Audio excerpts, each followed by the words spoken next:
सम्यक आराधना करो। आराधना आराधना किसकी करनी चाहिए? आराधना किसकी करनी चाहिए? भगवान तो निमित्त है, भगवान तो निमित्त है, उनका दृष्टांत, भगवान को दृष्टांत में रखकर हम आराधना वास्तव में किसकी करनी है? वेरी गुड, आराधना हमें आत्मा की करनी है, मगर दृष्टांत में किसको रखना है? जिनेंद्र देव को। तो हमारे आराध्य कौन है? एक जिनेंद्र देव जो मार्गदर्शक है, और दूसरा स्वयं मेरा आत्मा। समझ में आया क्या कहा मैंने? हमारे आराध्य कौन है? जिनेंद्र देव। क्यों जिनेंद्र देव है? क्योंकि वो पूर्णता को प्राप्त हुए, और हमें भी पूर्णता प्राप्त करनी है, तो हमें किसकी पूजन करनी चाहिए? अगर हमें शिक्षा प्राप्त करना है तो हम किन के पास जाएंगे? अनपढ़ के पास या पढ़े लिखे के पास? अगर हमें धनपति होना है तो भिखारी के पास जाएंगे या किसी धनवान के पास जाएंगे कहने के लिए? बात समझ में आती है? ऐसा हमें किसको प्राप्त, आराधना किसकी करनी है? अपनी निज आत्मा की, निज आत्म स्वरूप की। तो वो आराधना करने के लिए आराधना में कौन पूर्ण दशा को प्राप्त हुआ है, कौन पूर्ण दशा को प्राप्त हुए, उनको ही मैं अपना आराध्य बनाता हूँ। समझ में आया? मेरा आराध्य कौन है? निमित्त में जिनेंद्र देव मेरा आराध्य।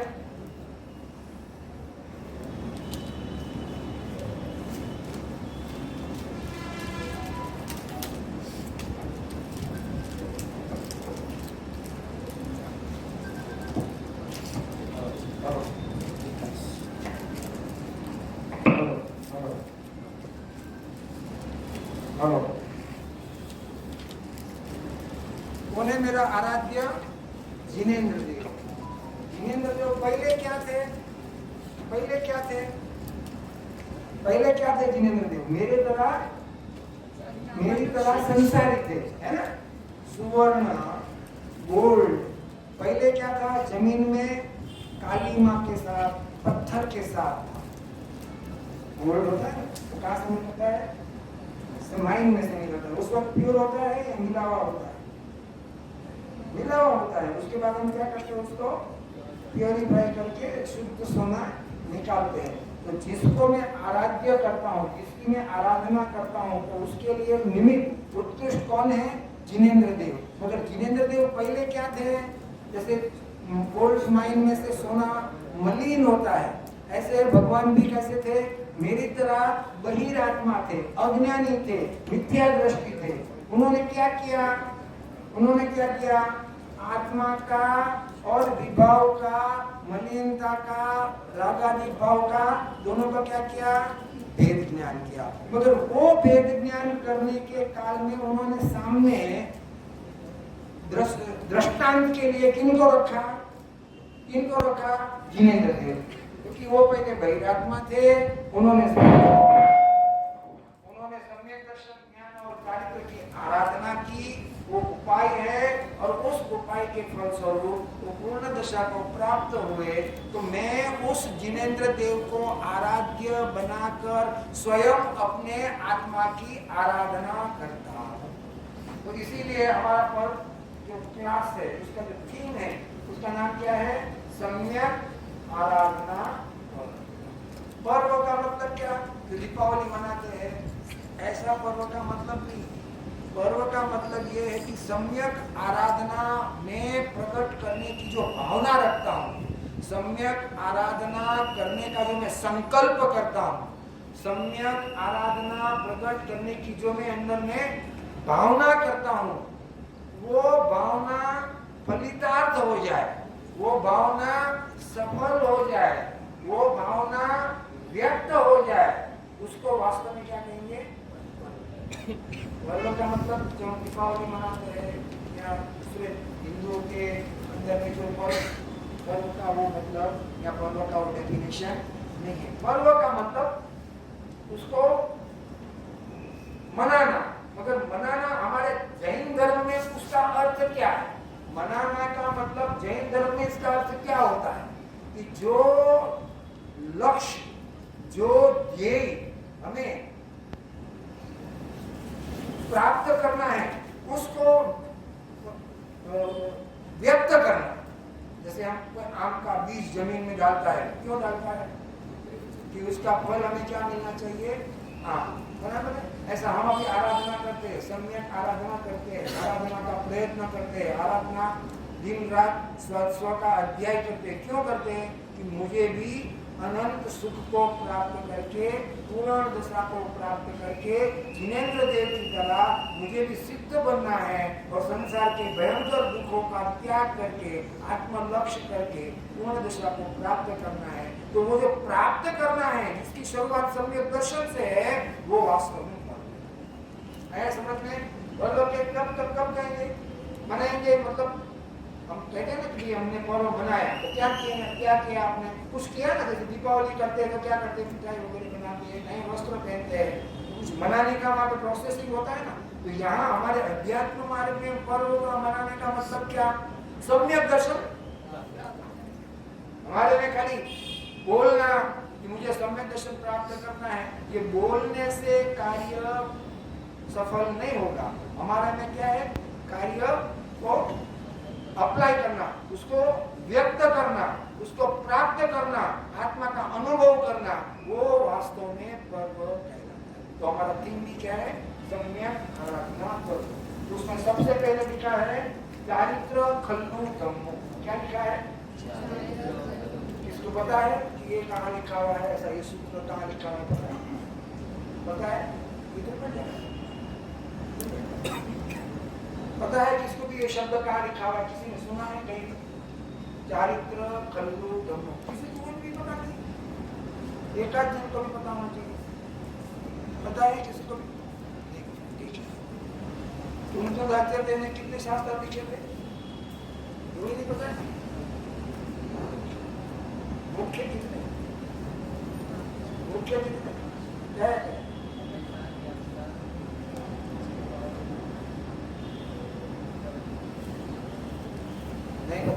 नाम बोला ना रचना, क्योंकि तुम आचार्य देव रचित मुख्य 5 ग्रंथ जो भी तो नियम सा।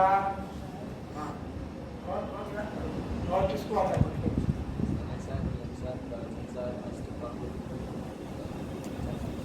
पंचाश। Very good. याद हो गया? याद हो गया आपको? याद है? सुनने के बाद आना चाहिए अपने आगे में। अपना आपके कौन सी कॉलेज में है तो उसके पूरे बुक्स का पता है आपको? आप जो स्टडी करते हो तो पूरा मालूमात है या नहीं है? कौन सी बुक है? मैथमेटिक्स है, साइंस है, फिजिक्स है, हिंदी, इंग्लिश, वो अपने को कितना परिचय है? क्योंकि उसको हमने इम्पोर्टेंस दिया हमारी लाइफ को बनाने के लिए, हमारे कैरियर को बनाने के लिए। हमने उस लिटरेचर को, उस एजुकेशन बुक को हमने क्या किया है? इम्पोर्टेंट किया है। क्यों? तो तुम्हें अपनी लाइफ बनाना है। यहाँ अपनी लाइफ जो चतुर्गति परिभ्रमण है, वो भयंकर दुख है, उसको दूर करना नहीं है। और इसीलिए हमें अपनी लाइफ परमानेंट बनानी नहीं है, ये टेम्पररी है। ये भाव में तुम्हें भौतिक सुविधा, अच्छे सुख की सुविधा प्राप्त होगी, मगर परिभ्रमण का अंत होगा। तो हमारा लाइफ वास्तव में क्या है? हमारी लाइफ चेंज करना है, हमारा कैरियर बनाना है, तो उसके लिए वास्तविक क्या है? हमारे आत्मा की ओळखाण। तो आत्मा की ओळखाण करने में उत्कृष्ट निमित्त क्या है? उत्कृष्ट निमित्त क्या है? जैसे डॉक्टर बनना है तो उसके निमित्त कौन है? डॉक्टर के प्रोफेसर, इंजीनियर के प्रोफेसर चलेंगे? नहीं चलेंगे। समझ में आया? तो हमारे आत्म प्राप्ति का जो हमारा ध्येय है, हमारा जो साध्य है, हमारा जो गेम है, वो प्रकट करने के लिए हमें आराधना किसकी करनी है? जिनवाणी की। मगर वो जिनवाणी के रचयिता कौन है? आचार्य देव है। और आचार्य देव ने जो जिनवाणी की रचना की है, वो किनकी बात सुनकर? तीर्थंकर भगवंतों की दिव्य ध्वनि सुनकर आचार्य भगवंतों ने सम्यक दर्शन ज्ञान और चारित्र प्राप्त किया। और सम्यक दर्शन ज्ञान और चारित्र की धर्म प्रभावना में ऐसा उनको शुभ भाव आया कि उन्होंने चारित्र के ऊपर और आत्मा के ऊपर शास्त्र लिखे, तो हमारे कुंचन आचार्य जी 2000 साल पहले हो गए। कोन्नूर में आपके नजीक है ना, कोन्नूर कहाँ दूर है? बेंगलोर से नजीक है, मद्रास से नजीक है ना। वहाँ कुंचन आचार्य ने शास्त्र की रचना की, विदेश क्षेत्र में जाकर साक्षात भगवान की वाणी सुनकर यहाँ भरत क्षेत्र में पधारे और उन्होंने रचना की। तो पता तो होना चाहिए ना। आज हमें डॉक्टर बनना है तो कौन से बुक लाना, कितना हम बराबर बैलेंस करते हैं कि नहीं, कौन सी बुक लाना, कौन से सर के पास जाना, कौन सी कॉलेज में जाना, कितना डीप हम उसमें करते हैं कि नहीं, पूरा चकासनी टेस्टिंग करके जैसी कौन सी भी कॉलेज में नहीं चले जाते।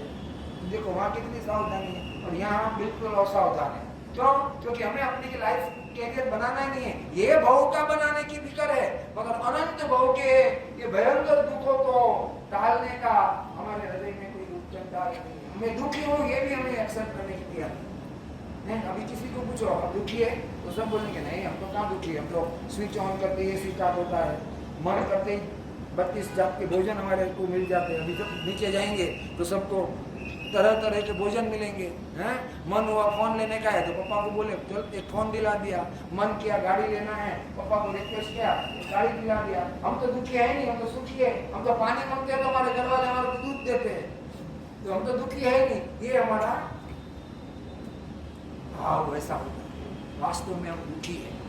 ये दुख, मैं दुखी हूँ ये बात को हम मानने के लिए तैयार नहीं है। हम दुख मतलब क्या, कई बार में रोग आना, कहीं फाइनेंशियल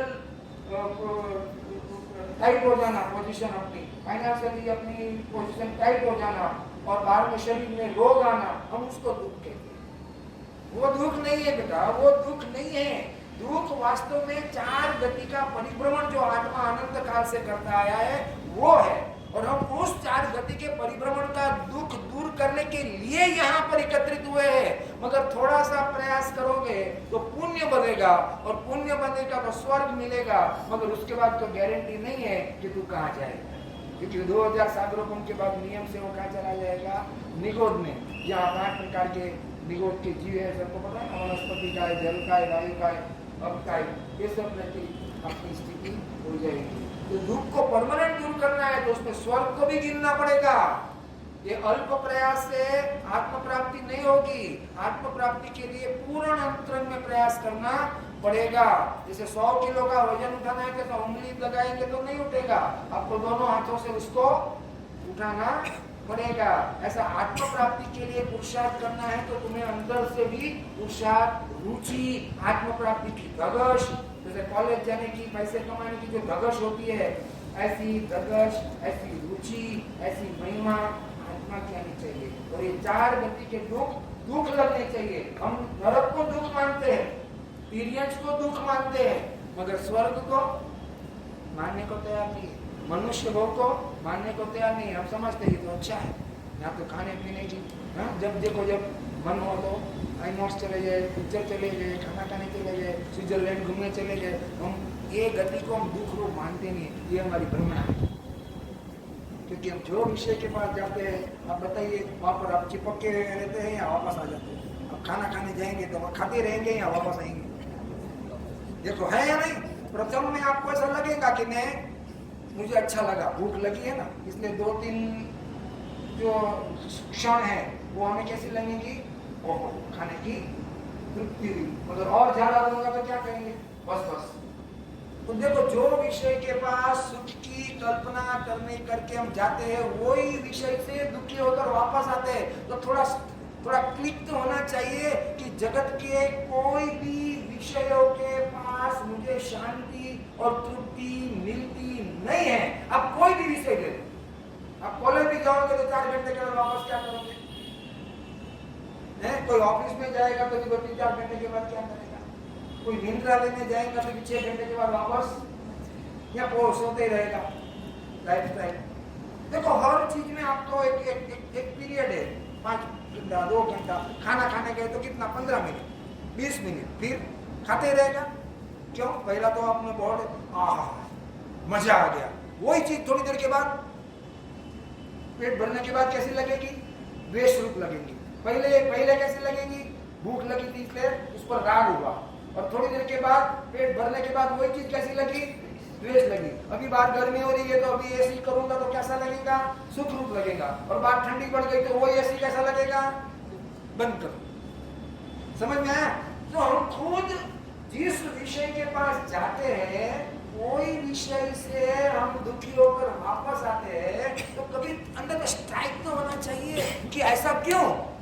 जिस विषय के पास मैं जाता हूँ, स्विट्जरलैंड घूमने जाओ तो वहीं रहता है, या 8 दिन 10 दिन के बाद वापस, है ना? कोई स्विट्जरलैंड जाएगा, कोई श्रीनगर जाएगा, है अपना ऊटी जाएगा, तो क्या जिंदगी पर वहीं रहेगा? 2 दिन 3 दिन वापस। क्यों? क्योंकि ये विषय जो है किसी में भी सुख नहीं है। मैं सुख की कल्पना करके जाता हूँ, मगर वास्तव में वहां सुख नहीं है, इसलिए दुखी होकर मैं, ये नेचुरल हमारे जीवन में डे टू डे ये हमें अनुभव होता है।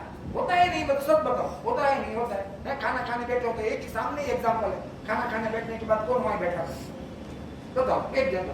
अच्छा, धन कमाने गया, दुकान पे बैठा, कब तक रहेगा? 2 घंटे 4 घंटे, वापस दुकान बंद करके कहाँ आ जाएगा? देखो, नेचुरल है, कहीं भी कोई भी विषय में तुम्हें तृप्ति या वहीं पर टिकने का मन नहीं करता है। ये 1 और 1 2 जैसी बात है कि सीधी सी बात है कि कहीं भी सुख तुम्हें मिला नहीं, कहीं भी संतुष्टि मिली नहीं, कहीं तृप्ति मिली नहीं। क्यों? क्योंकि वो विषय में सुख। तो इसीलिए सुख प्राप्त करने के लिए हमें चतुर्गति परिभ्रमण का दुख लगना चाहिए। सबसे पहले कंडीशनल बात है, चतुर्गति परिभ्रमण कैसा लगना चाहिए? कौन सी गति आई उसमें? चतुर्गति में कौन सी गति आई? स्वर्ग भी आया, सभी चतुर्गति में सभी, स्वर्ग भी आ गया, मनुष्य भी आ गया, एलियंस भी आ गया और नारकी। वो 2 को तो हम मानते हैं, मगर स्वर्ग को खामोश बैठते, कोई बात नहीं। जैसे ड्रेनेज ओवरफ्लो होता है ना, तो वहां पर इफेक्ट होता है और हम नाक बात बंद कर देते, मगर बाजू में कोई इतना डाल के ठहरा हुआ है, सैंड डाल के ठहरा हुआ है, तो बोलते नहीं, ठीक है तो मजा आ। देखो, भेद एक ही गंध की 2 पर्याय है। गंध है ना, नाक का विषय है ना, गंध की 2 पर्याय है, एक सुगंध, एक दुर्गंध। दुर्गंध आती है तो क्या हो जाता है? द्वेष लगता है और हम वहां से हट जाते हैं। वही बाजू में कोई अगर सेंट भरपूर डाल के बैठा हुआ हो तो जैसा दुर्गंध में रिएक्शन हुआ था वैसा रिएक्शन यहाँ नहीं होगा, कोई बात नहीं। तो देखो, ऑटोमेटिकली हमारे ब्लड में क्या आ गया है? 2 भिन्नता आ गई। चलो कोई बात नहीं। ऐसा हम पुण्य में क्या हो जाते हैं? हाँ ठीक है, पाप से तो अच्छा है, पुण्य में हम क्या हो जाता है? संतुष्ट हो जाते हैं और पाप को हम छोड़ दे। मगर आपको पता नहीं कि वो पुण्य के फल में भी क्या है? पुण्य के फल में भी क्या है? अगर स्वर्ग मिला, मगर स्वर्ग के परमानेंट, क्योंकि वहां पे कोई परमानेंट, वहां पे तू रह जा, वो विषय उसके लिए योग्य नहीं है। वापस वहां से आएगा, परंपरा से कहाँ हो जाएगा? एक केंद्रीय में चला जाएगा। समझ में आया? तो कुंद आचार्य देव ने जो लिटरेचर लिखे, जो आगम लिखे, तो बहुत से लिखे थे, मगर हमारे पास मुख्य कितने हैं? 5। कौन से हैं? समयसार, प्रवचनसार, नियमसार, अष्टपाहुल और उसने प्रवचनसार नाम का शास्त्र है। आपको मालूम है? कुंद आचार्य देव कहाँ गए थे? हाँ?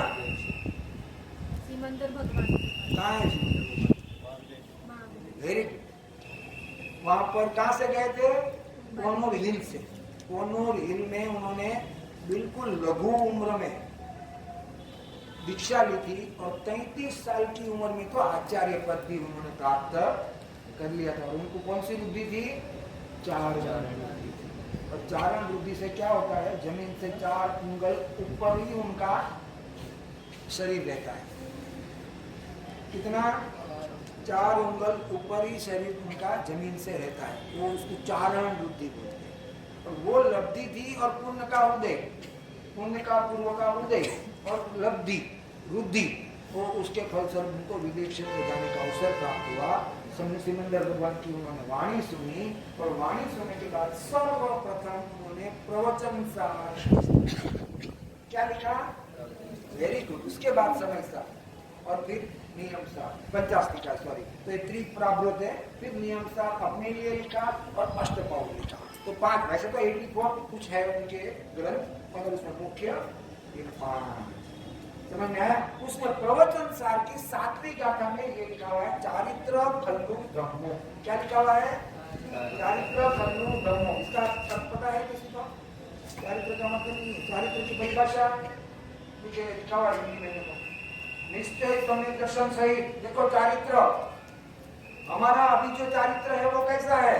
अभी हम देखो रात्रि भोजन नहीं करते हैं, रोज देव दर्शन करते हैं, झूठ नहीं बोलते हैं, हिंसा नहीं करते हैं, सदाचार का पालन करते हैं। ये भी चारित्र की प्रवृत्ति है, ये भी चारित्र की प्रवृत्ति है। मगर कैसी है?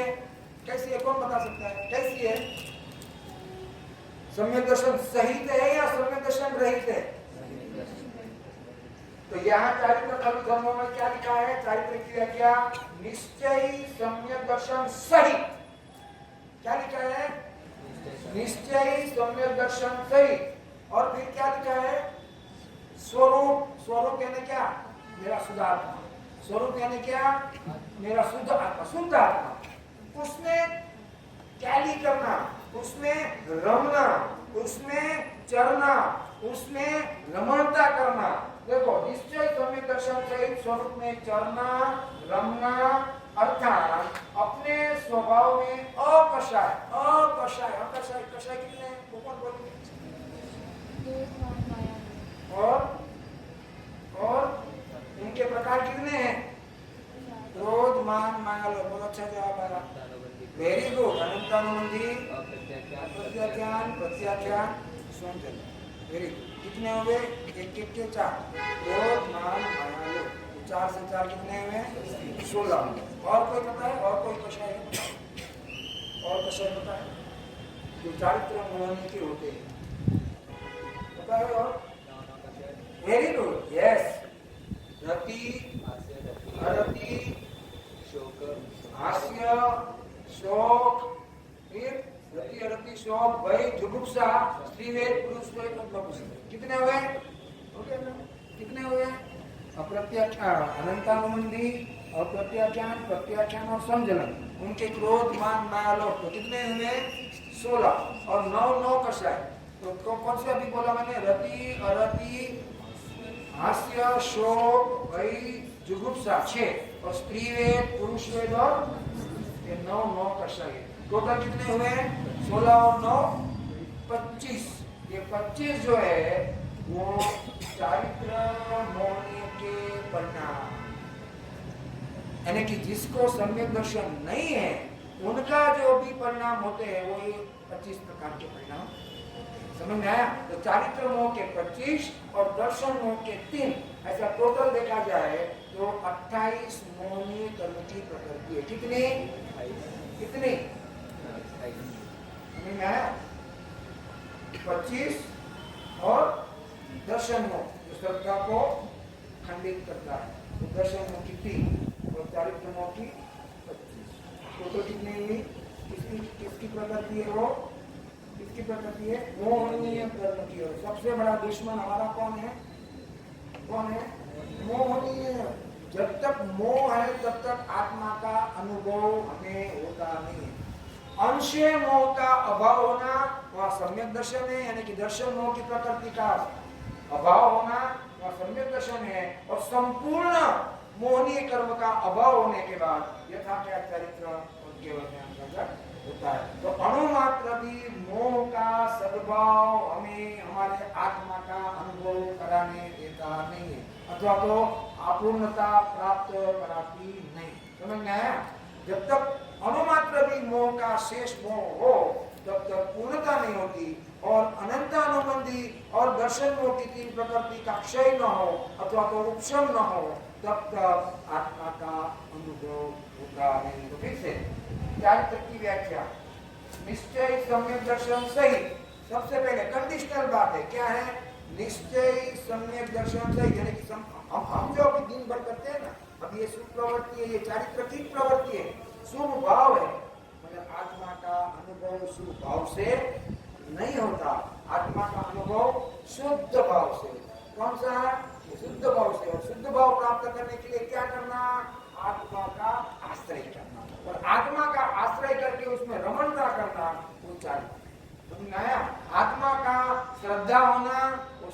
दर्शन है, स्वपर का भेद ज्ञान होना वो सम्यक ज्ञान है, और उस स्वरूप में, आत्म स्वरूप में पीड़ा करना, कैली करना, रमना, उच्चारण। कितने गुण की बात हुई? दर्शन गुण, ज्ञान गुण और चारित्र। दर्शन का काम क्या है? आत्मा की प्रतीति करना। दर्शन गुण का काम क्या है? आत्मा की प्रतीति करना। ज्ञान का काम क्या है? स्व पर का भेद विज्ञान करना। आत्मा का ज्ञान का काम क्या है? स्व पर का भेद ज्ञान करना। और चारित्र का काम क्या है? जो वेद विज्ञान में जो उपादेय है, आत्मा के उपादेय अथवा तो श्रद्धा गुण में जिसकी प्रतीति हुई है, उस आत्म स्वरूप में रमणता करना, टैली करना, उसको चारित्र कहते हैं। तो चारित्र कंडीशनल हो गया। कैसा कंडीशनल? तो निश्चय सम्यक दर्शन सहित। प्राइम में प्राइम ये, हम इसके बगैर शुभ भाव की प्रवृत्ति में संतुष्ट हो जाते हैं, तो उससे क्या होगा? स्वर्ग मिलेगा, मगर मोक्ष तीन काल में नहीं मिलेगा। भले वो अभी आया ना, गुरुदेव का प्रवचन सुना कि नहीं सुना? गुरुदेव का प्रवचन सुना, इसमें कहा था ना कि शुभ भाव को छोड़ देगा तो शुष्क हो जाएगा। तीसरा बोल 33 बोल सुना नहीं सुना आप लोगों ने? सुबह में गुरुदेव के प्रवचन माता जी के वर्तमान में 33, अगर शुभ भाव को तू छोड़ देगा कि भी शुभ भाव छोड़ने लायक है, छोड़ने लायक, तो तू अभी छोड़ देगा, सम्यक दर्शन हुआ नहीं है, और अभी छोड़ देगा तो क्या होगा? शुष्क हो जाएगा और अशुभ में चला जाएगा। ऐसा छोड़ना नहीं है। आत्म प्राप्ति की भावना वाले को शुरुआत की भूमिका में शुभ प्रवृत्ति के द्वारा स्वाध्याय, चिंतन, मनन, ज्ञान होता है, मगर वो उसमें अटकता नहीं है और आत्मा को ग्रहण करके शुभ भाव का अभाव है। समझ में आया? तो यहाँ पर कंडीशनल बात है, निश्चय सम्यक दर्शन सहित स्वरूप में चरना, रमना, अर्थात पोताना खुद के स्वभाव में अतिशय प्रवृत्ति करना, वो चारित्र है। इतनी बात समझ में आई नहीं आई? आया समझ में? तो आगे ले हम अपनी है, अभी समझना है। इसमें किसी का प्रश्न है, डाउट है इसमें? क्या कहा? सबसे पहले चारित्र खल्लू धर्मो, इसका आधार लिया मैंने अभी बताया। चारित्र खल्लू धर्मो कहाँ है? कौन सी का धर्म है? Very good, very good. उसका मतलब क्या? चारित्र ही सच्चा धर्म है, चारित्र ही। और हम क्या मानते हैं? चारित्र को दुख रूप मानते हैं। चारित्र में क्या आता है? व्रत, कर्म वगैरह आते हैं, इसको हम क्या मानते हैं? दुख रूप मानते हैं। तो दुख रूप है आत्म प्राप्ति का। हम पैसा कमाने जाते हैं तो दुकान में दिन भर दुखी नहीं होते, खाने पीने का भी टाइम नहीं मिलता, बैठने का भी मौका नहीं मिलता, पूरा दिन खड़े होकर कस्टमर को समझाना करना, दुख तो होता है, नहीं होता है, मगर सामने उससे कहीं ज्यादा गुना क्या आनंद की बात है कि 2 पैसे हम कमाते। तो वो 2 पैसे कमाने की खुशी में हम ये दुख को भूल जाते हैं, इग्नोर करते हैं। अरे क्या बात है, कोई बात नहीं, इतना दुख हुआ तो क्या हुआ, सामने हमें फायदा। ऐसा व्रत तप उसमें शरीर को पीड़ा होती है, शरीर को दुख होता है, मगर उसके सामने वो लाभ क्या मानते हैं? आत्मा की प्राप्ति, आत्मा की यंत्र में रमणता, आत्मा में चरना, वो भावना की मुख्यता, वो भावना की मुख्यता होने से दाहिने शरीर में अगर कष्ट भी आए तो भी वो हंसते हुए, तो वो उसको तिरस्कार नहीं करता है। मुनि के ऊपर मुनि ध्यान करते हैं तो 22% के ऊपर विजय प्राप्त करते हैं। धूप होती है, भयंकर ठंडी होती है, वर्षा होती है, मगर फिर भी वो कैरी करते हैं। क्यों? क्योंकि वो दुख के सामने अनंत अंदर में क्या है? सुख का जो अंदर में दरिया उछलता है, उसमें वो मग्न रहते हैं। तो बाहर में अगर बारिश भी हो, धूप भी हो, भयंकर ठंडी भी हो, तो भी वो उसको छूटा नहीं है, उससे बचने का प्रयास करते नहीं। Very good. तो चारित्र की व्याख्या आ गई। फिर से बोलो, कौन बोलेंगे? चारित्र निश्चय करने क्वेश्चन सही आ गया समझ में? कौन बोलेगा चारित्र की व्याख्या? चारित्र की व्याख्या बोलो, परिभाषा, डेफिनेशन।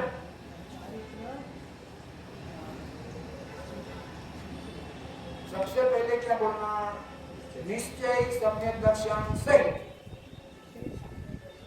हाँ, फिर स्वरूप में रमना, स्वरूप में चढ़ना, और अपने स्वभाव में अकषाय प्रवृत्ति करना वो चाहते हैं। देखो लिखा हुआ है गुजराती में, आपको गुजराती में नहीं आता होगा, तो मैं हिंदी में बोल रहा हूँ ना। देखो निश्चय सम्यक दर्शन से यानी कि कंडीशनल बात है। सम्यक दर्शन प्रकट हुए बिना हम कितना ही व्रत करे, तप करे, शुभ भाव करे, यात्रा करे, मंदिर जाए, गुरुदेव का प्रवचन करे, उससे पुण्य होगा, आत्म प्राप्ति या मोक्ष नहीं होगा। भावना क्या रखना है कि उस शुभ भाव के प्रवृत्ति के काल में हमें किनको ग्रहण करना है, आत्मा को। अगर अंधेरे में मोती घूम जाए, अंधेरे में हीरा घूम जाए, अंधेरा होता है, इतना अंधेरा कि अपना हाथ भी न दिखे, और अगर अचानक अपना बहुमूल्य हीरा अगर खो जाए, है? तो थोड़ी देर में अगर बिजली हुई, बिजली होती है ना, तो हम क्या करेंगे उस बिजली में? क्या करेंगे? बाहर के पहाड़ देख लेंगे, नदी देख लेंगे, कितना नेचुरल कितना है। स्विट्जरलैंड में गए तो, है श्रीनगर गए तो कितने बर्फ के पास वो देखेंगे। या उस थोड़ी देर के लिए जो बिजली हुई, उस बिजली में हम क्या करेंगे? अपना बहुमूल्य हीरा ढूंढेंगे ना। तो हमारा कंसंट्रेशन, क्योंकि उसका काल कितना है, 1 सेकंड 2 सेकंड, बिजली उसका काल कितना है, 1 सेकंड 2 सेकंड। उसके बाद तो अंधेरा इतना हो जाएगा कि हमें कुछ भी, अपना हाथ भी दिखेगा नहीं। तो जिसका बहुमूल्य हीरा खो गया है, वो बिजली के सद्भाव में क्या करेगा? नेचुरल है ना, नेचुरल है, क्या करेगा? अपना हीरा खोज लेगा। ऐसा शुभ भाव की प्रवृत्ति में, शुभ भाव में नहीं अटकेगा, मगर अपने आत्मा का सम्यक दर्शन यानी कि अपने आत्मा की श्रद्धा, अपने आत्मा का जो रत्न अंदर में सम्यक दर्शन ज्ञान का रत्न है, उसको खोज लेगा। तो शुभ भाव इस तरह से देखा जाए तो वो छोड़ना ऐसा नहीं है, मगर शुभ भाव के काल में आत्म प्राप्ति करना ये प्रायोरिटी होनी चाहिए। जैसे बिजली के सद्भाव में हीरे को हम मुख्यता करते हैं ढूंढने की, ऐसा शुभ भाव के काल में आत्म प्राप्ति की भावना करना ये मुख्यता होनी चाहिए। तो क्या है परिभाषा? निश्चय सम्यक दर्शन सही, सब कंठस्थ करना पड़ेगा, करना पड़ेगा नहीं करना? निश्चय सम्यक दर्शन सही, फिर क्या है? स्वरूप में क्या करना? स्वरूप कहाँ है? यहाँ है, घर पे। मेरा स्वरूप कहाँ है? ये घर पे रख के है। अपना स्वरूप कहाँ है? ये जानता कौन है? ये जानने वाला कौन है? मैंने अभी कुछ बोला और आपने सुना। ये सुना ना, ये कान से सुना, ये हम आदत पड़ गई है हमारे को कि हमने कान से सुना। अगर डेड बॉडी होती थी तो अब बताओ, अभी तो तुमने कान से सुना ना मेरी बात। ये तुम्हारा अभिमान क्या करता है कि मैंने सर की बात अपने कान से सुनी। अब अगर कान से अगर आप सुनते थे तो मैं डेड बॉडी को बोलूं, सुनेगा वो? इसका मतलब कि अभी कौन सुन रहा है, कान या ज्ञान? हो रहा है, क्लिक हो रहा है? अगर कान से ही सुनने की प्रवृत्ति होती थी, हाँ निमित्त है, नो डाउट निमित्त है। जैसे हम फर्स्ट फ्लोर जाते हैं तो रेलिंग होती है ना, वो रेलिंग क्या है? ऊपर जाने के लिए निमित्त है। ऐसा समझ में आया? ऐसा कान निमित्त है, मगर अगर अंदर में आत्मा नहीं होता था तो, अंदर आत्मा ही नहीं होता था, डेड बॉडी में आत्मा नहीं है, चला गया, तो आप उसको सुनाओ, कैसा है तू, उसको अग्नि लगाओ, वो बोलेगा भाई मत लगाओ, बोलेगा। तो देखो क्यों, इसका मतलब कि इंपॉर्टेंट किन का है? कान का है या ज्ञान का है? ये स्वयं नहीं जानता। अभी मैं जो बोलता हूँ और आप जो सुनते हैं, ये कान जानता नहीं है। वो तो काम आपको ज्ञान तक पहुंचाने का इसका मीडिएटर है, ये जिसको बोलते हैं ब्रोकर है बीच में, वो उसका काम सुनना नहीं है उसको। ये जो जड़ है, ये जल के राख हो जाएगा। डेड बॉडी को क्या करते, जला देते हैं ना। मगर वास्तव में किसकी सत्ता यहाँ प्रसिद्ध हुई? ज्ञान की। तो अभी जो मैंने बोला और आपने सुना, तो वह प्रसिद्धि किसकी हुई? ज्ञान की हुई, आत्मा की हुई। समझ में आया? दीपक प्रकट हुआ तो दीपक में के प्रकाश से प्रसिद्धि किसकी हुई? दीपक की हुई या घर की हुई? दीपक की। घर को तो हम उसके सत्ता में देख लेते हैं, वास्तव में प्रसिद्धि किसकी हुई?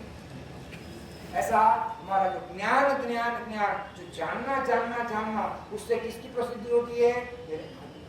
मैं जानने वाला हूँ, जानने के सिवा कुछ नहीं करता हूँ, ऐसे आत्मा की प्रसिद्धि हमें प्रत्येक समय में हो रही है। मगर हम क्या करते हैं, जो जानने में आता है ना उसमें तन्मय रहते हैं और जानने वाले को भूल जाते हैं। दीपक होता है ना, दिया दिया, उसके प्रकाश में हम क्या करते हैं, घर की चीज को देखते हैं, मगर दीपक की सत्ता को कोई है ना। अब एक कमरे में अंधेरा है और आपकी चाबी नहीं निकली, तो आप क्या करेंगे, दिया जलाएंगे या तो ऑन करेंगे स्विच ऑन। तो स्विच ऑन करते आप क्या करेंगे, आपकी घूमी हुई चाबी को लेंगे। तो आपने किसको मुख्य किया, सब प्रकाश की सत्ता में मुख्य किसको किया, बाहर के विषयों को मुख्य किया और उसको आपने ग्रहण कर लिया। मगर दिए का इंपॉर्टेंट आपको आया, इसकी फल स्वरूप हमने ये चाबी मिली, तो इंपॉर्टेंट वहां किसका था, दिया था। हम दिए को क्या करते हैं, उतना इंपॉर्टेंट नहीं दिया, हमने उस चीज को इंपॉर्टेंट दिया। ऐसा ज्ञान का काम है जानना, मगर हमने किसको इंपॉर्टेंट किया, जो जानने में आता है उसको इंपॉर्टेंट किया, ज्ञान को आया बैठा, लॉजिक बैठता है, लॉजिक बैठता है। हम नेचुरली ना अंधेरा होता है तो क्या राह देखते हैं कब करंट आ जाए, और करंट आते हैं क्या करते हैं, अपने काम में लग जाते हैं। यानी कि इंपॉर्टेंट किसको दिया, काम को, उसकी इंपॉर्टेंट नहीं है जिसकी वजह से तुम्हारा काम अटका हुआ है, उसकी इंपॉर्टेंट नहीं है। मगर जैसा ही लाइट आई, हम अपना काम में, कोई टीवी शुरू कर देगा, कोई अपना पर्स देख लेगा, कोई चाबी ढूंढ लेगा, कोई बैठेगा टीवी चालू करो, एसी चालू करो। तो हमने उस बाहर के जिसकी सत्ता में वो प्रसिद्ध हुए जल के, हमने उसको इंपॉर्टेंट दिया, उस ज्ञान को इंपॉर्टेंट नहीं दिया। और इसीलिए हमारी प्रवृत्ति जो भी है वो शुभ प्रवृत्ति होती है, शुद्ध भाव प्रकट होता नहीं। हम क्या करते हैं, आपके 2 दिन शिविर हो गई, बहुत अच्छा किया, फिर बम्बई बेंगलोर जाएंगे, चेन्नई हैदराबाद जाएंगे, चलो ठीक है 2 दिन बहुत हो गया, अभी खाओ पियो 2 दिन।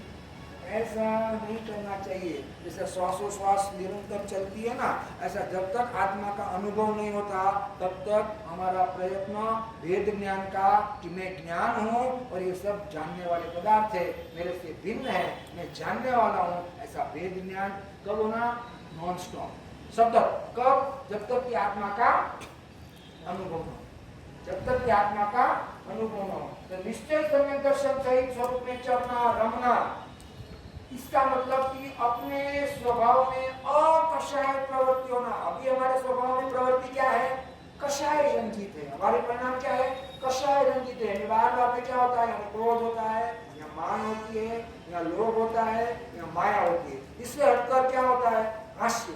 1 सेकंड में हम कोई भी घटना होती है तो हंस लेते हैं, यानी तो स्नेह कर लेते हैं किसी के प्रति। कोई डेंजर सपना आया तो क्या हो जाते हैं, टीवी में हॉरर सीन आया तो क्या हो जाते हैं, भय हो जाता है। तो क्या ये निरंतर क्या है, ये सब कषाय है, भय, रति, अरति, स्नेह आना, द्वेष आना, हास्य करना, किसी पे हंसना, ये सब कषाय है। तो रति, अरति, भय, जुगुप्सा, हास्य, नपुंसकवेद, स्त्रीवेद, पुरुषवेद, ये सब 9 कषाय, ये सब कषाय है। क्रोध मान माया लोग के साथ हम उस रंजित परिणाम, कषाय रंजित परिणाम में तन्मय है, मगर ज्ञान की सत्ता को हम क्या कर देते हैं, छोड़ देते हैं, उसके तरफ लक्ष्य भी नहीं करते। तो क्या क्या, अपने स्वभाव में अकषाय प्रवृत्ति करना, भले कषाय हो, मगर आत्मा के अंदर में समझण में, आत्मा की समझण में मुख्यता किसकी देना, मैं अकषाय स्वभाव, मैं कैसा हूँ, अकषाय स्वभाव। ये कषाय मेरे स्वरूप में, मेरे स्वभाव में नहीं है, ये मेरा अज्ञान है कि मेरी प्रगट पर्याय में अनादि का ये जो कषाय की प्रवृत्ति, कषाय का व्यापार, कषाय का बिजनेस मैं अनादि से कर रहा हूँ, ये मेरा क्या है, अपराध है, गुनाह है, क्या बोलते हैं, अपराध है ना। और कषाय प्रवृत्ति क्या है, अपराधी है, आत्मा का घात करने वाला है, आत्मा की हिंसा करने वाला है। तो इस तरह से सबको परिभाषा बैठ गई ये नहीं बैठी, बोलो जी परिवार एक बार सबको बोलो। जो निश्चय सम्यक दर्शन सहित अपने आत्मा के स्वरूप में रमणता है और अकषाय प्रवृत्ति को धारण करता है। Very good. तो और कौन बोलेंगे, बगल देखें, और कोई बोल सकता है, हाँ वेरी गुड, हाँ स्वभाव अकषाय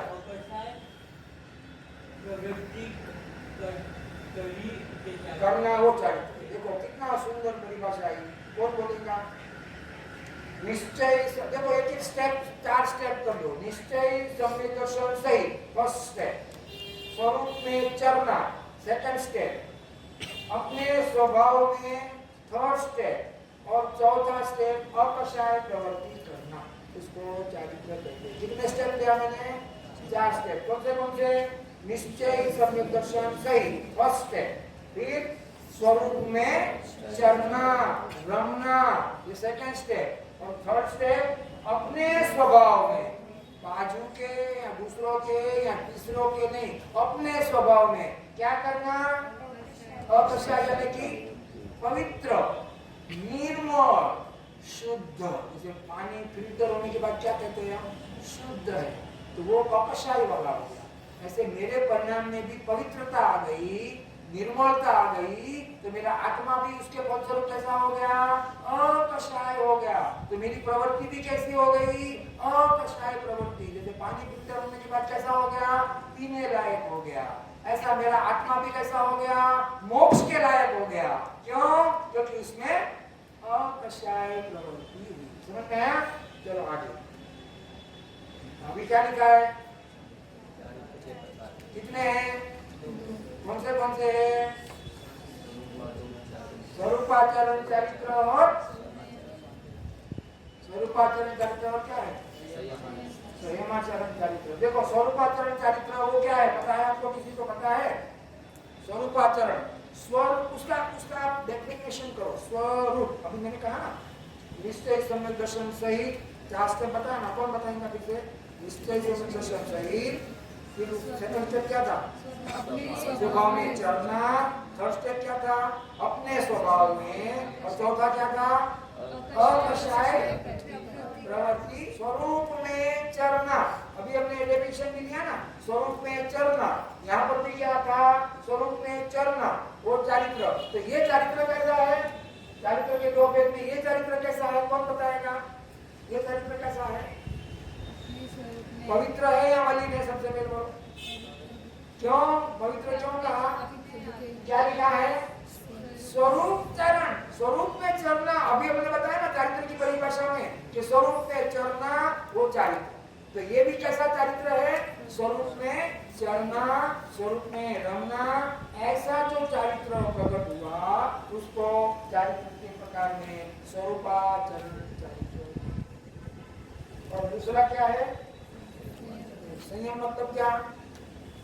स्वरूपाचरण चारित्र की रक्षा करने वाला भाव, यानी कि संयमाचरण व्रत तप रूप है। देखो संयम की रक्षा, जैसे हमारे पास गोल्ड होता है तो हम कहीं भी ट्रेवल करते हैं तो सावधानी रखते हैं कि नहीं है? मेरा गोल्ड सेफ रहे, है तो जेब में हम कैश लेके ट्रेन में मुसाफिरी करते हैं तो हम 24 घंटे हम बेसुध होकर सो जाते हैं या सावधान रहकर सोते हैं? क्योंकि मेरे जेब में क्या है? डायमंड भी हो सकते हैं, कैश भी हो सकती है। तो हमारी ट्रेन की मुसाफिरी कैसी होती है? सावधानी पूर्वक होती है कि नहीं? सावधान है ना। एक और एक दूसरी बात है ना, हम जेब में अगर समझो कि 10 लाख रुपए लेके ट्रेन में मुसाफिरी कर रहे तो हम ऐसा बेहोशी की तरह सो जाते। प्रत्येक समय में भले निद्रा लेने का मोमेंट ऐसा होता है कि हम बर्थ पे सो गए, ऐसा लगता है दूसरों को, मगर कोई अपने जेब पर हाथ लगाया तो फौरन हम क्या करते हैं? है ना, अलर्ट हो जाते हैं ना कि नहीं मेरे, क्योंकि वो अलर्टनेस क्या बताती है? इंपॉर्टेंट किसका बताती है? मेरे जेब में। देखो एग्जाम्पल समझ में आया? अलर्टनेस वो सावधानी किसकी बताती है?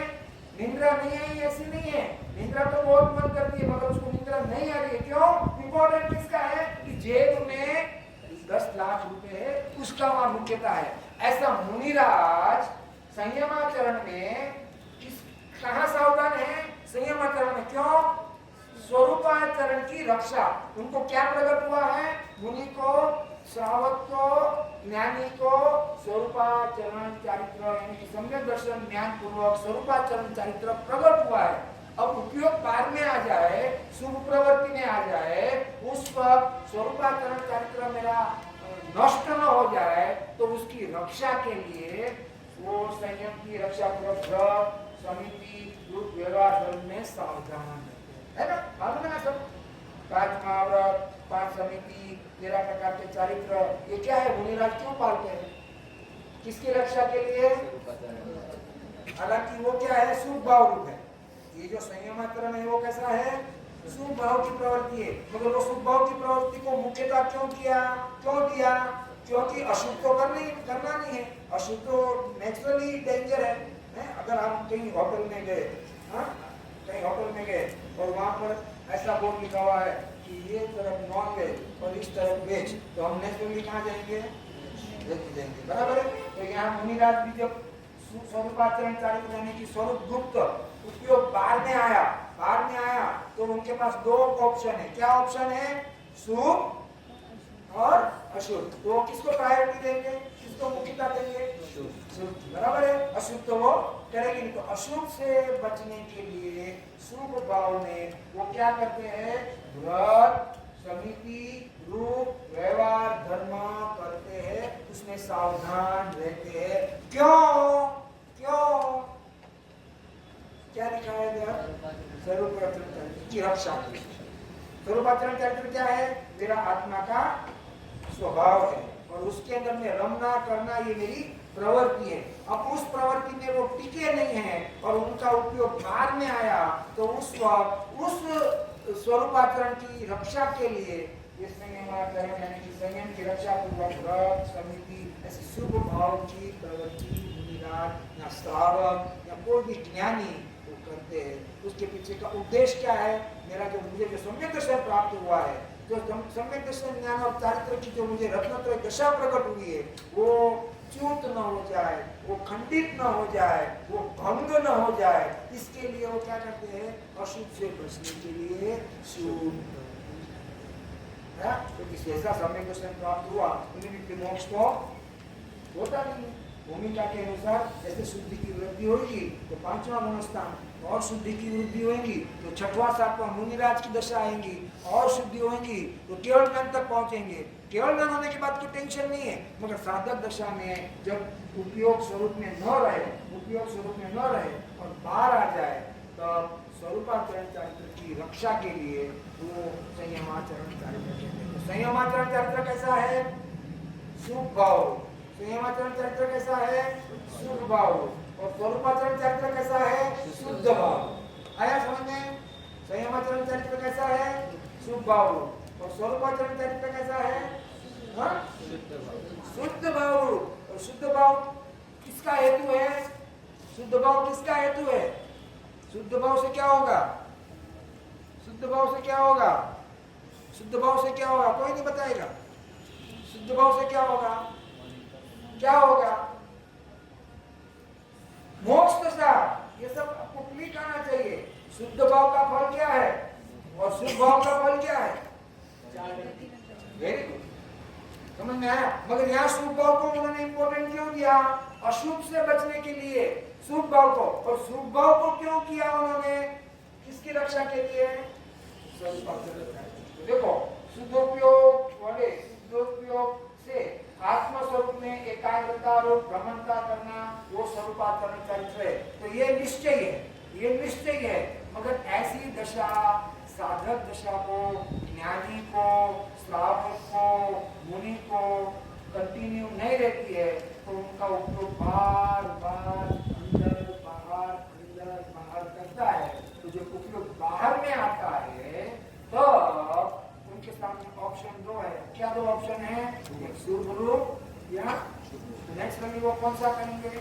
तो वो शुभ के पीछे उसकी भावना शुभ को इम्पोर्टेंट देने की है या इसकी रक्षा करना है स्वरूपाचरण चरित्र की? आया समझ में? आया नहीं आया? बैठा नहीं बैठा? हमने एग्जाम्पल दिया ना कि हम बाहर खाने गए और वहाँ लिखा हुआ है कि एक तरफ बासी खाना है और एक तरफ ताजा खाना है, तो हम नेचुरली क्या बासी खाना खाएंगे?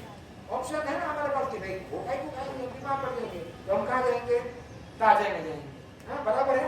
ऐसा हर जगह पे 2-2 पार्ट आएंगे, तो हम परीक्षा करते नहीं करते? हाँ, एक जगह पे लिखा हुआ है नॉन वेज और एक जगह पे लिखा हुआ है वेज, तो हम उस नॉन वेज से बचने के लिए कहाँ जाएंगे? वेज में जाएंगे। ऐसा यहाँ पे भी आपके पास दो ऑप्शन है, शुभ और अशुभ। कब? जब स्वरूपाचरण चारित्र में टिक न सके और उपयोग जब बाहर में आ जाए, तो उनके पास कितने हैं?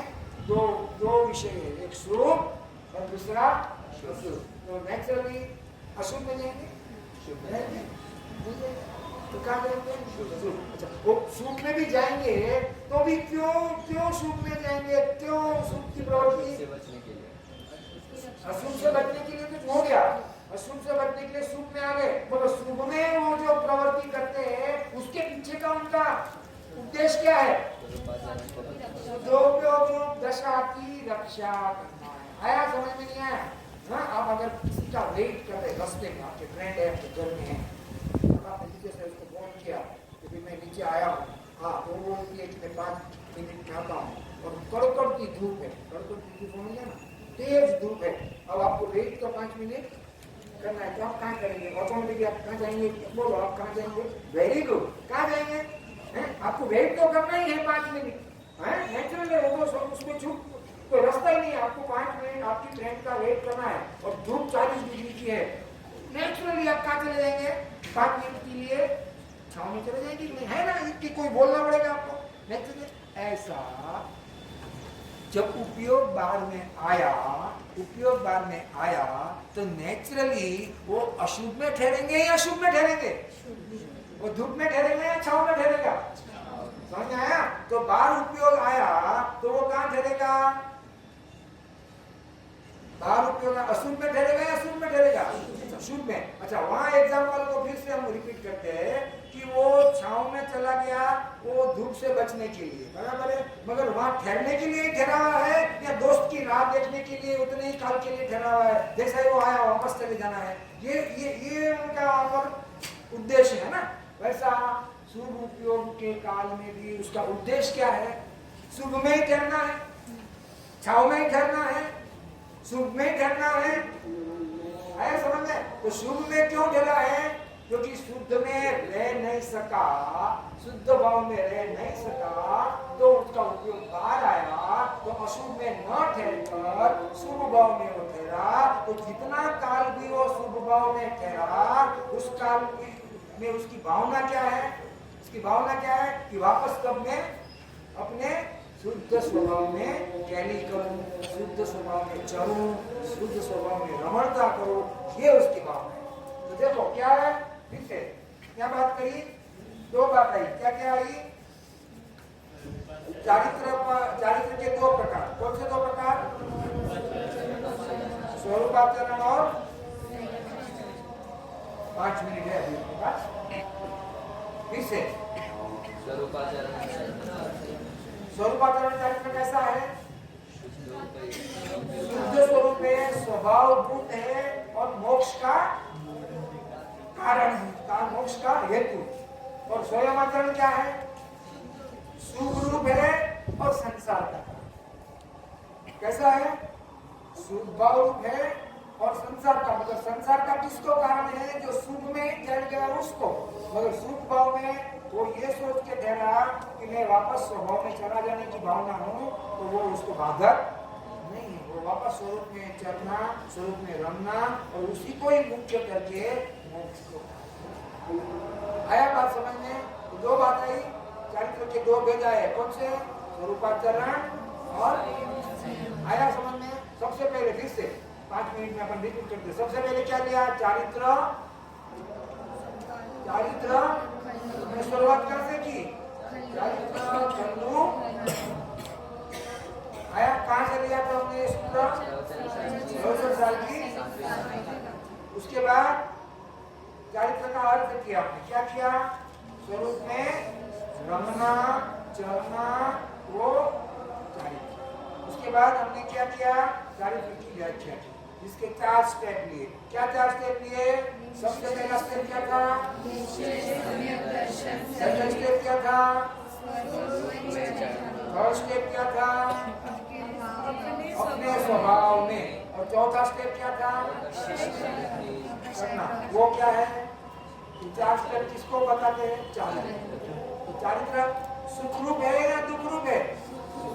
और हम डरते हैं या निर्भय होकर उस चारित्र को अंगीकार करते हैं? और अभी हम जो चारित्र की प्रवृत्ति करते हैं ना, ये सब प्रवृत्ति चारित्र की है।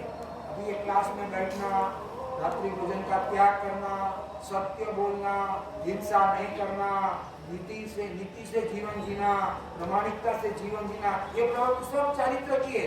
मगर निश्चय सम्यक दर्शन नहीं है तब तक वो पुण्य कहलाएगा, स्वर्ग का हेतु होगा, मगर शुद्ध भाव प्रकट होगा और ये चारित्र हमने किया तो वो परंपरा से मोक्ष का हेतु। अभी वो किसका हेतु बनेगा? सम्यक दर्शन के बगैर सम्यक दर्शन के बगैर वो प्रवृत्ति कैसी होगी? संसार का हेतु। और सम्यक दर्शन सहित हमने अगर व्रत तप वगैरह किया तो वो किसका हेतु बनेगा? परंपरा से आत्मा के अंदर में एकाग्रता करने से वो शुद्धोपयोग रूप दशा, स्वरूपाचारण दशा, मोक्ष का। आया समझ में? नहीं आया? आप लगता है? नहीं लगता है। चलो आगे थोड़ा 2 मिनट है, अभी 2 मिनट है। रूप એટલે શું? हाँ, रूप એટલે શું? रूप। अब देखिए हमारे में पुद्गल में क्या है? स्पर्श, रस, गंध, वर्ण, ये पुद्गल का रूप है। ऐसा मेरा रूप क्या है?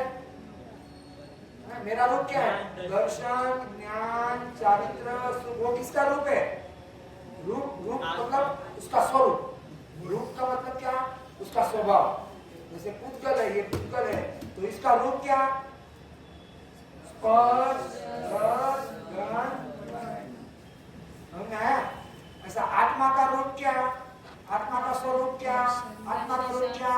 दर्शन, ज्ञान, चारित्र, स्वरूप, ऐसे अनंत गुण वो आत्मा का रूप है, आत्मा का स्वरूप है, आत्मा का स्वरूप है। और ये जो पुद्गल है उसमें स्पर्श, रस, गंध, वर्ण, वो पुद्गल का स्वरूप है। स्व यानी कि निज का रूप है। आया समझ में? वो चारित्र के प्रकार ये हमने ले लिया, 2 है। पहले लिया था हमने स्वरूपाचरण चारित्र और संयमाचरण चारित्र। उसके बाद संयमाचरण चारित्र, उसके 2 प्रकार है, सागार और निरागार। निरागार कौन है? परिग्रह रहित। परिग्रह रहित कौन है? मुनिराज। और परिग्रह सहित कौन है? श्रावक। ये दोनों सम्यक दृष्टि है, ध्यान से सुनना। दोनों किसकी बात चल रही है? अपनी बात तो चल नहीं रही है, अपनी बात चल नहीं रही है। ये संयमाचरण चारित्र कौन करता है? जिसको स्वरूपाचरण चारित्र प्रकट हुआ है वो। समझ में आया? स्वरूपाचरण चारित्र जिसको प्रकट हुआ है वही सावधान है। कहाँ?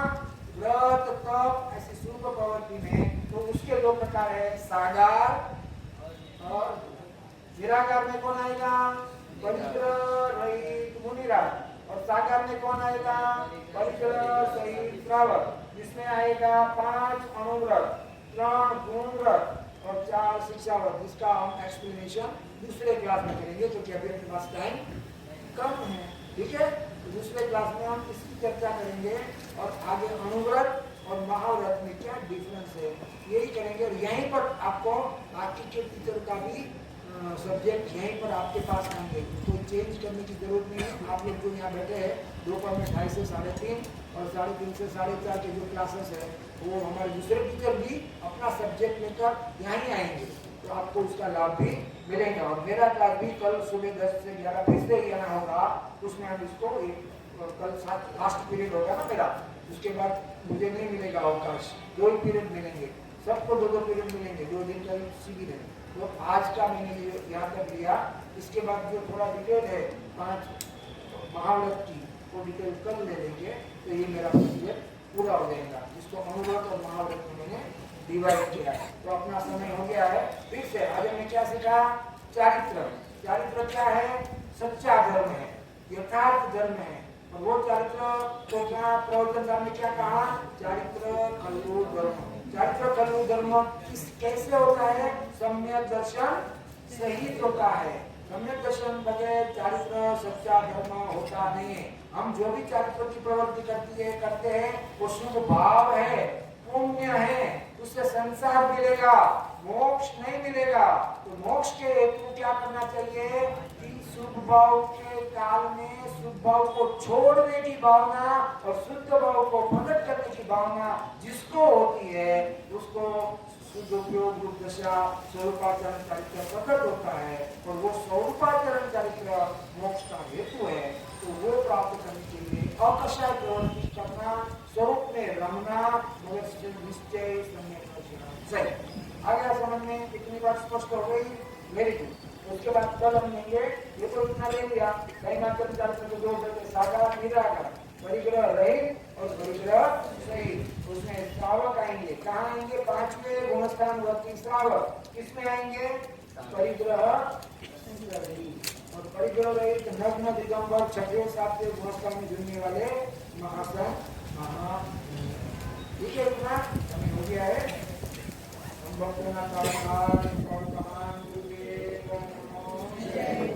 मूर्ति पूज्य भगवती